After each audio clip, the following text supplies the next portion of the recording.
क्या आपने कभी सोचा है कि आज भी एडल्ट होने के बाद भी आपके अंदर एक छोटा बच्चा बैठकर आपकी लाइफ के डिसीजंस को इन्फ्लुएंस कर रहा है?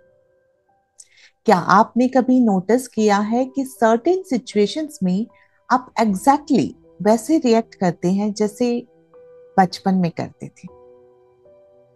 क्या आपको लगता है कि आपके चाइल्डहुड के एक्सपीरियंसेस आज भी आपके रिलेशनशिप्स के चॉइसेस और फियर्स को शेप कर रहे हैं? नमस्ते, मैं आरजे ऋतु रॉय, आपकी होस्ट और दोस्त, लेकर आई हूं आज जिंदगी सी का एक बहुत ही स्पेशल एपिसोड। आज वर्ल्ड पेरेंट्स डे और इंटरनेशनल चिल्ड्रंस डे के ओकेजन पर हम बात करेंगे नर्चरिंग द इनर चाइल्ड के बारे में, healing your past trauma to transform your present के बारे में। इनर चाइल्ड, ये कॉन्सेप्ट सुनने में शायद थोड़ा कॉम्प्लेक्स लगे, पर एक्चुअली ये बहुत ही सिंपल है। हर एडल्ट के अंदर एक बच्चा है जो कभी ग्रो अप नहीं हुआ।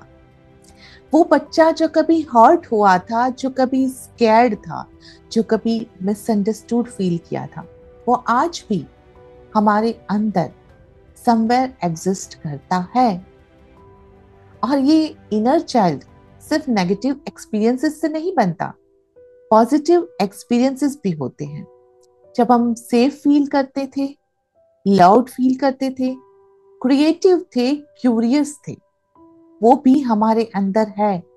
पर ऑफन एडल्ट लाइफ की रिस्पॉन्सिबिलिटीज में हम उस innocent joyful part of our selves को भूल जाते हैं। बचपन में हम सब ने एक्सपीरियंसेस किए हैं जिसने हमारे डेवलपिंग माइंड पर डीप इम्पैक्ट डाले हैं। कोई मेजर ट्रॉमा नहीं भी हुआ हो, फिर भी small incidents, family dynamics, cultural messages, सब ने हमारे वर्ल्ड व्यू को शेप किया है। बचपन में हमारा ब्रेन स्टिल डेवलपिंग होता है। इमोशंस को प्रोसेस करने की कैपेसिटी लिमिटेड होती है। इसलिए बचपन की मेमोरीज और एक्सपीरियंसेस ऑफन अनप्रोसेस्ड रह जाती हैं और एडल्ट लाइफ में अनएक्सपेक्टेडली सरफेस होती रहती हैं। इनर चाइल्ड हीलिंग का मतलब ये नहीं है कि हम अपनी चाइल्डहुड को ब्लेम करें या पास्ट में स्टक रह जाए। इसका मतलब है अंडरस्टैंडिंग, एक्नॉलेजमेंट और हीलिंग। इसका मतलब है अपने आप को उस कंपैशन और अंडरस्टैंडिंग के साथ ट्रीट करना जिसकी आपको बचपन में जरूरत थी। सबसे पहले हमें रिकॉग्नाइज करना होगा कि कब हमारा इनर चाइल्ड एक्टिव हो रहा है। कुछ कॉमन साइंस हैं जब आप ओवर रिएक्ट करते हैं किसी सिचुएशन पर, डिसप्रपोर्शनेट रिस्पॉन्स जो प्रेजेंट सिचुएशन से मैच नहीं करती। ऐसा इसलिए होता है क्योंकि आप पास्ट के वूंड से रिएक्ट कर रहे होते हैं। पीपल प्लीजिंग बिहेवियर, हमेशा दूसरों को खुश रखने की कोशिश करना, अपनी नीड्स को इग्नोर करना, ऑफन ये चाइल्डहुड में कंडीशनल लव के एक्सपीरियंसेस से आता है, जहां हमने सीखा कि लव अर्न करना पड़ता है। फियर ऑफ अबंडनमेंट या रिजेक्शन, रिलेशनशिप्स में क्लिंगी बिहेवियर या कंप्लीटली डिटैच्ड बिहेवियर, दोनों एक्सट्रीम्स अक्सर चाइल्डहुड के अटैचमेंट इश्यू से स्टेम होती है।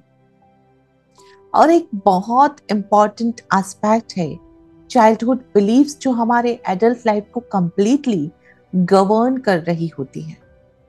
ये बिलीफ हमने अनकॉन्शियसली डेवलप की होती है बचपन में और अब भी हमारे डिसीजंस और बिहेवियर्स को ड्राइव कर रही होती है। कॉमन चाइल्डहुड बिलीव्स जो एडल्ट में कंटिन्यू रह जाती हैं, I am not good enough. ये बिलीफ अक्सर परफेक्शनिज्म क्रिएट करती है। हर काम परफेक्ट करने का प्रेशर, कांस्टेंट सेल्फ क्रिटिसिज्म और never feeling satisfied with your achievements. दूसरा, आई एम नॉट सेफ। ये बिलीव एक्सेसिव वरी, एंजाइटी और कंट्रोल इश्यूज क्रिएट करती है। आप constantly worst case scenarios imagine करते रहते हैं। तीसरा, आई डोंट मैटर। ये बिलीव पीपल प्लीजिंग बिहेवियर्स और difficulty in expressing needs create करती है। आप अपनी इंपॉर्टेंस को अंडर एस्टिमेट करते रहते हैं। और last but not the least, love is conditional. ये बिलीफ रिलेशनशिप्स में परफॉर्मेंस प्रेशर क्रिएट करती है। आप फील करते हैं कि लव अर्न करना पड़ता है, नेचुरली नहीं मिलता। दिस बिलीव्स अनकॉन्शियसली ऑपरेट कर रही होती हैं। हम रियलाइज भी नहीं करते कि ये चाइल्डहुड के एक्सपीरियंसेस से फॉर्म्ड हुई है, पर जब हम इन्हें रिकॉग्नाइज कर लेते हैं तब हीलिंग की शुरुआत हो सकती है। इनर चाइल्ड वुंड्स कई फॉर्म्स में मैनिफेस्ट होती हैं एडल्ट लाइफ में। रिलेशनशिप्स में आप या तो बहुत क्विकली अटैच हो जाते हैं या कंप्लीटली डिटैच रह जाते हैं। ट्रस्ट इश्यूज हो सकते हैं या फियर ऑफ वल्नरेबिलिटी भी हो सकता है। प्रोफेशनल लाइफ में impostor syndrome, fear of success या failure, difficulty in setting boundaries with colleagues या बॉसेस, सेल्फ वर्थ के साथ constant need for external validation, comparing yourself with others, never feeling accomplished enough, emotional regulations, intense reactions to certain triggers, difficulty in managing emotions, या completely shutting down emotionally। अब सवाल ये है कि कैसे हम इस इनर चाइल्ड को हील कर सकते हैं, कैसे हम उसे नर्चर कर सकते हैं। पहला स्टेप है एक्नॉलेजमेंट। उस चाइल्डहुड पेन को वैलिडेट करना। Yes, that happened to me and it was difficult. इसका मतलब ये नहीं कि आप विक्टिम मेंटालिटी में रह जाएं, बल्कि ये है कि आप अपने एक्सपीरियंसेस को नॉलेज करें। दूसरा है कंपैशन। अपने यंगर सेल्फ के साथ वैसे बात करना जैसे आप किसी हर्ट चाइल्ड के साथ करेंगे। It's okay, you were doing your best with what you knew then. तीसरा है रीपेरेंटिंग। अपने आप को वो देना जो आपको बचपन में चाहिए था। Unconditional love, acceptance, security, encouragement, ये सब आप खुद को दे सकते हैं। प्रैक्टिकल एक्सरसाइजेस है जो इनर चाइल्ड हीलिंग में हेल्प कर सकती हैं, वो मैं आपको बताती हूँ।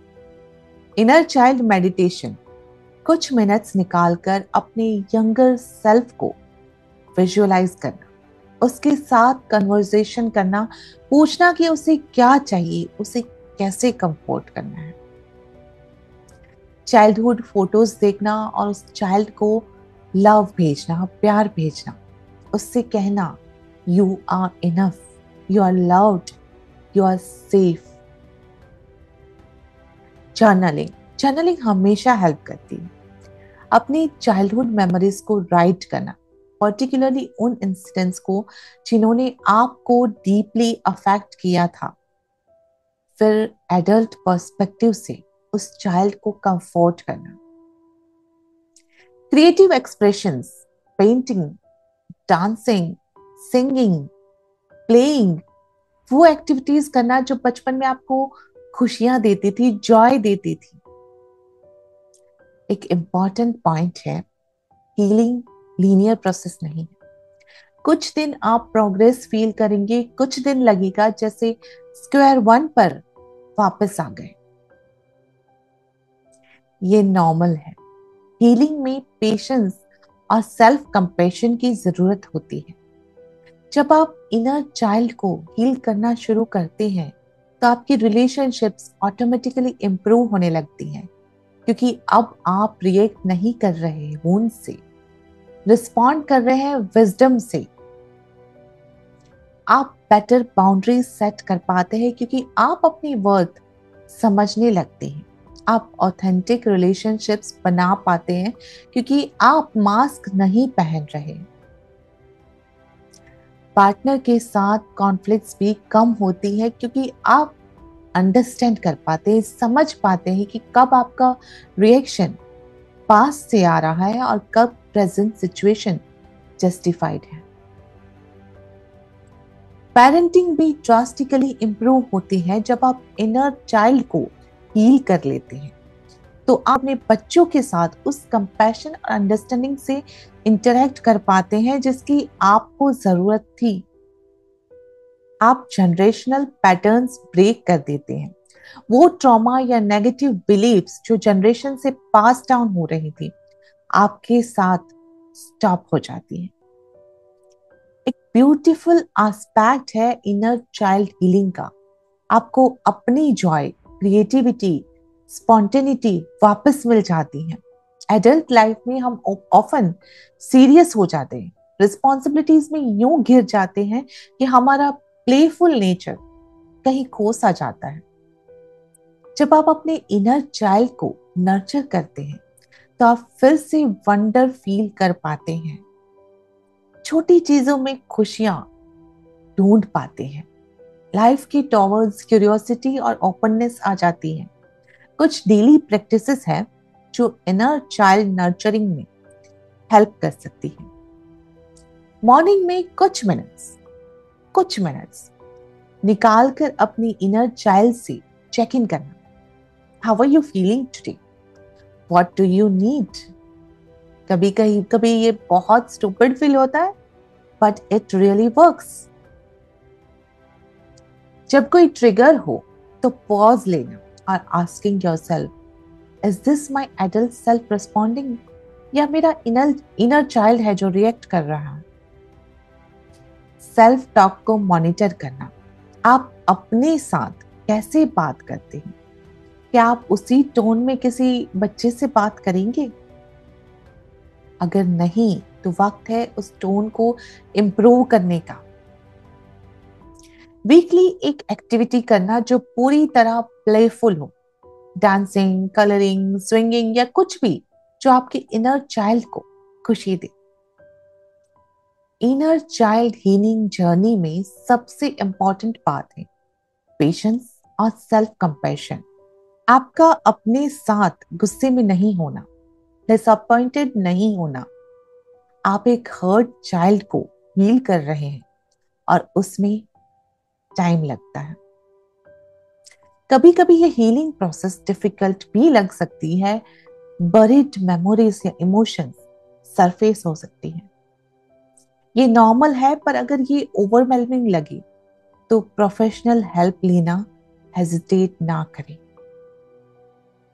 आज के दिन वर्ल्ड पेरेंट्स डे और चिल्ड्रंस डे पर मैं आप सबसे कहना चाहती हूँ, अपने पेरेंट्स को फॉरगिव करना जरूरी है अपने खुद के हीलिंग के लिए। उन्होंने जो भी किया आपकी खुशी के लिए किया, उनको जो सही समझ आया वो किया। हो सकता है उसने आपके दिल पर कुछ इम्पैक्ट किया होगा, कुछ असर छोड़ा होगा, पर ये वो जानबूझ के नहीं चाहते थे। इसलिए it is okay to forgive them. इसका मतलब ये भी नहीं है कि आप उनके बिहेवियर्स को जस्टिफाई करें, बल्कि ये है कि आप उस रिजेंटमेंट को रिलीज कर दे जो आपको हर्ट कर रही है। सेम तरह से अगर आप पेरेंट हैं तो अपने मिस्टेक्स के लिए अपने आप को फॉरगिव करना ये भी जरूरी है। परफेक्ट पेरेंटिंग कोई चीज नहीं होती है। हम सब अपने एक्सपीरियंसेस से ही सीखते हैं। आप भी ह्यूमन हैं, आप भी अपने वोंड से डील कर रहे हैं। पेरेंटिंग और इनर चाइल्ड हीलिंग साथ साथ चल सकती हैं। जब आप अपने इनर चाइल्ड को हील करते हैं तो आप अपने चिल्ड्रंस के साथ बेटर रिलेशनशिप बना पाते हैं। आप उनकी इमोशंस को बेटर अंडरस्टैंड कर पाते हैं। और अगर आप पेरेंट नहीं हैं तो भी आप नर्चरिंग कर सकते हैं अपने इनर चाइल्ड को, अपने फ्रेंड्स के चिल्ड्रन को, कम्युनिटी के चिल्ड्रन को, सबको। हम सब कलेक्टिव रिस्पॉन्सिबिलिटी शेयर करते हैं नेक्स्ट जनरेशन की वेल बीइंग के लिए। हम सब कलेक्टिव रिस्पॉन्सिबिलिटी शेयर करते हैं नेक्स्ट जनरेशन की वेल बीइंग के लिए। आज के एपिसोड का अंत करते हुए मैं आपसे कहना चाहती हूँ कि आपका इनर चाइल्ड प्रेशियस है, उसकी फीलिंग्स वैलिड है, उसकी नीड्स इंपॉर्टेंट है और उसकी हीलिंग आपकी रिस्पॉन्सिबिलिटी है। ये जर्नी इजी नहीं है, लेकिन ये ट्रांसफॉर्मेटिव है। जब आप अपने पास्ट को हील करते हैं तो आप अपना प्रेजेंट और फ्यूचर भी ट्रांसफॉर्म कर देते हैं। तो चलते हैं, मिलेंगे अगले एपिसोड में। तब तक के लिए अपना ख्याल रखिए, अपने इनर चाइल्ड को बहुत सारा प्यार दीजिए और हाँ, याद रखिए हीलिंग एक जर्नी है, डेस्टिनेशन नहीं। सब्र रखिए अपने साथ, है ना? Lots of love and hope. RJ Ritu Roy signing off. जैसे आंखों की डिबिया में निंदिया और निंदिया में मीठा सा सपना और सपने में मिल जाए फरिश्ता सा कोई। जैसे रंगों भरी पिचकारी, जैसे तितलियां फूलों की क्यारी, जैसे बिना मतलब का प्यारा रिश्ता हो कोई। ये तो आशा